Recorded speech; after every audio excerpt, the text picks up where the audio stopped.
Hi everybody, this is Katje. Welcome to my YouTube channel. This evening I'm wearing a kind of a goth outfit in honor of the approaching Halloween.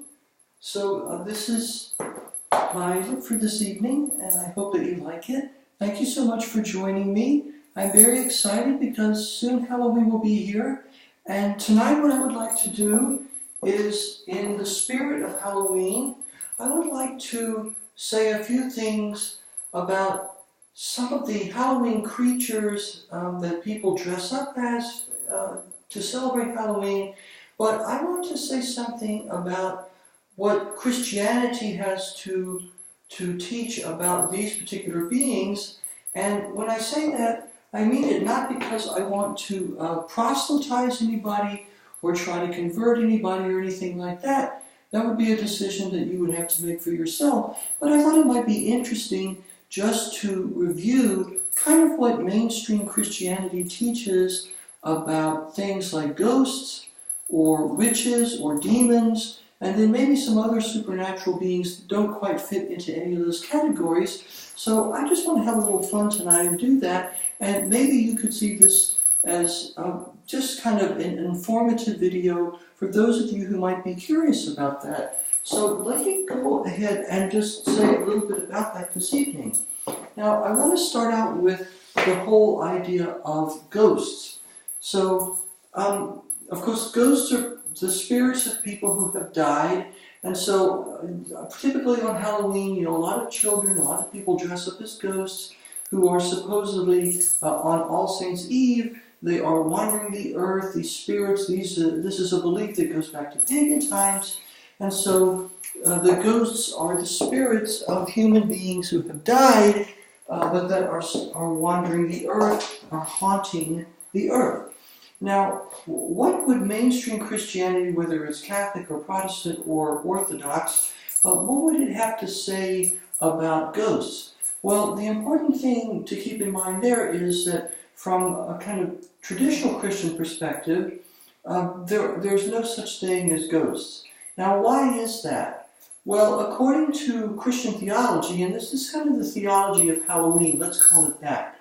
So, according to the Christian theology of Halloween, in this case, a human being consists of a soul and a body. And so the soul would be the spirit of the human being, which is united to the body during this life. Now, when the person dies, according to Christianity, and again, I'm simply reporting the teaching. This is sort of like what I would be doing if I were teaching a religious education class at a Catholic high school, say, and I was just kind of setting forth, well, this is what the Catholic Church, and for that matter, the other denominations of Christianity that I mentioned, this is just what the teaching is. It's up to you whether you accept it or not.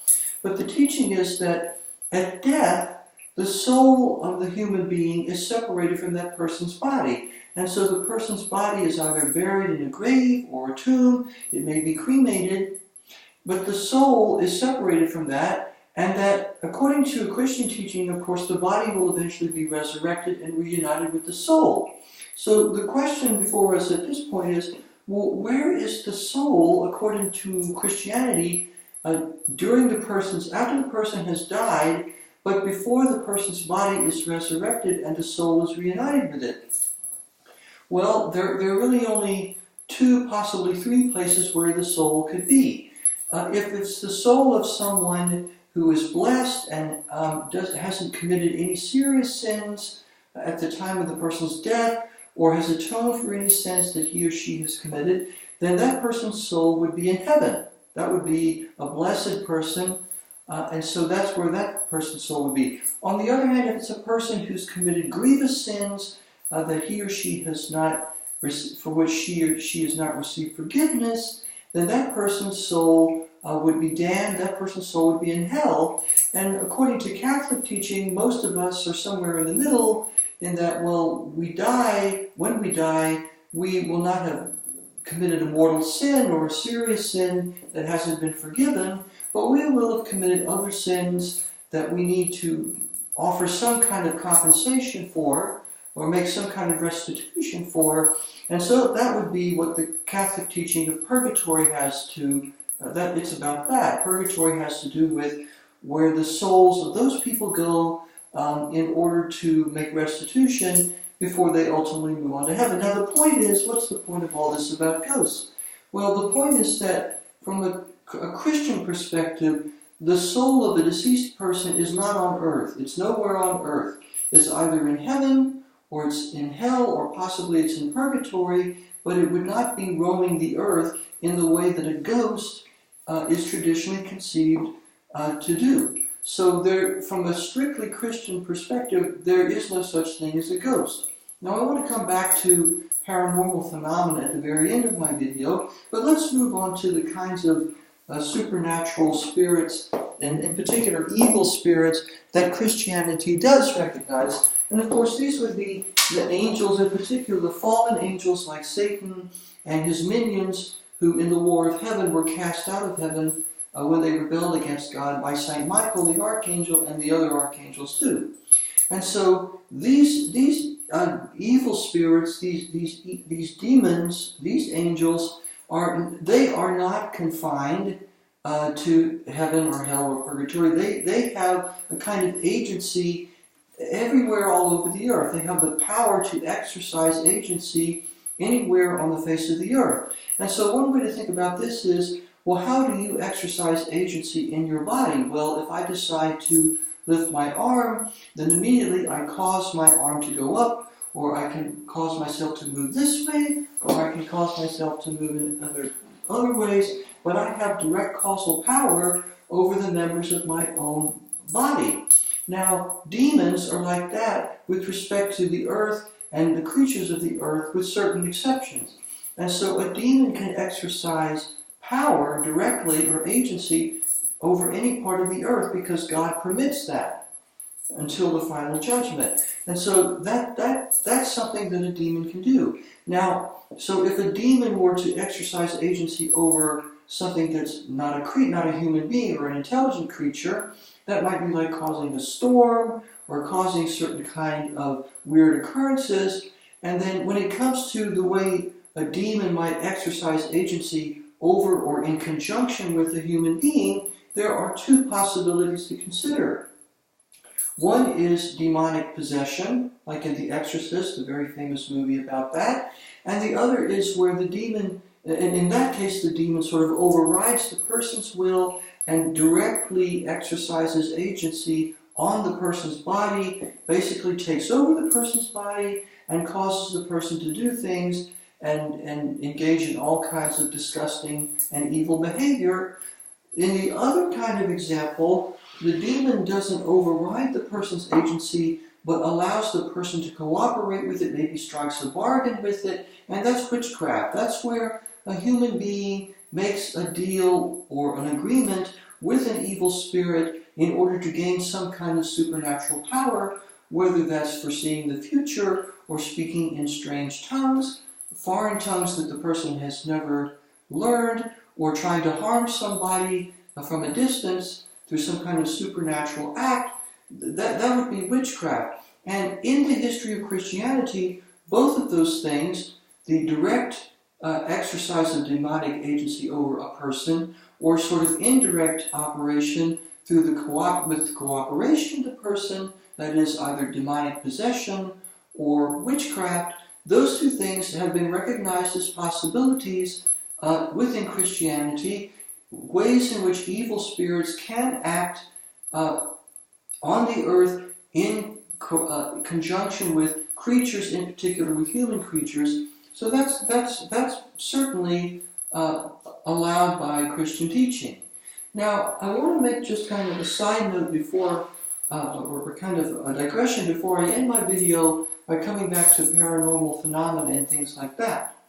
And I guess the digression is, I think that it's important, sometimes people experiment with Ouija boards, or they experiment with tarot cards, or fortune-telling cards, or some kind of divination. And I think that the Christianity frowns upon those practices. And why is that? Why are those practices regarded very skeptically and with great caution by mainstream Christianity. Well, the problem is it's sort of like making a phone call to somebody that you don't know and sharing a lot of information with them or asking them for a lot of favors. You don't really know who's on the other end of the line. And so when somebody starts, for example, engaging in divination with tarot cards, or perhaps by looking into a crystal ball, or maybe some other kind of divination, or something like that, the problem is that you may be putting yourself into contact with spirits that have very unsavory and evil motives. We know that from sacred scripture and sacred tradition, there are no stories of people, looking at tarot cards or, trying to engage in various practices of divination that are connected with spirits in a good way. Either that doesn't happen at all, or if it happens, it's not something good. Like with, I think, the Witch of Endor is an example in the Old Testament. The point is that there's no scriptural indication of any kind of divination that places one in contact with good angels or with God. The way that you come into contact with God is through worship and scripture and the sacraments and those things like that, not through divination. So if you begin to engage in divination, the problem is that you may be opening yourself up to unsavory influences through evil spirits. That's the reason that the Christianity, at least in its traditional expression, discourages people from engaging in divination. So that's the theology of that. Now, the final thing that I'd like to say something about this evening is things that don't fit into any of those categories. Paranormal phenomena, perhaps, things like, cold spots when you go through a room and you feel some kind of a presence, or maybe there's some kind of a supernatural aura or something that you don't fully understand. And I think that it's fair enough to say that we really don't understand everything in the world. There may be intelligences or powers that, maybe strictly speaking, they aren't good or evil. They may be tied to nature. They may be tied to things that happened in the past. They aren't the souls of people who have died. They may be creatures or intelligences or spirits in their own right that we don't really fully understand, and maybe they don't really fall evenly on the side of either good angels or evil angels like demons. Maybe there are things out there, and I've discussed some examples of this in like my last video. I gave an example of this, where there might be something like that we don't really understand, and so I want to keep that door open. I just think it's important to keep in mind, though, that when we're talking about ghosts, it's important to understand why Christianity does not accept the existence of such things, even though it does allow for the possibility of demons who may engage in demonic possession or cooperate with human co-workers. We might call them witches.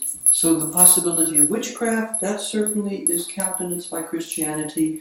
And then there are these other things. There's this kind of other category that maybe we really don't understand that well, but we don't want to rule out the possibility that there might be other kinds of intelligences, particularly in connection with nature and things that we don't really fully understand, that also have some kind of influence in our world. So that's my theology of Halloween for this evening. It's by no means comprehensive, and again, I don't give it or present it as a way of trying to convert anybody or to proselytize. I'm simply providing it as information that you can do with whatever you want to.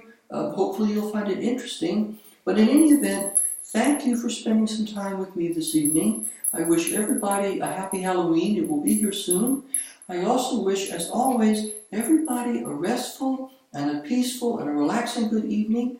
Please be good to each other. Please take care of each other. This is Katje. I care for all of you, and until next time, be good to each other and take care of yourselves. Thank you again for joining me. Bye-bye.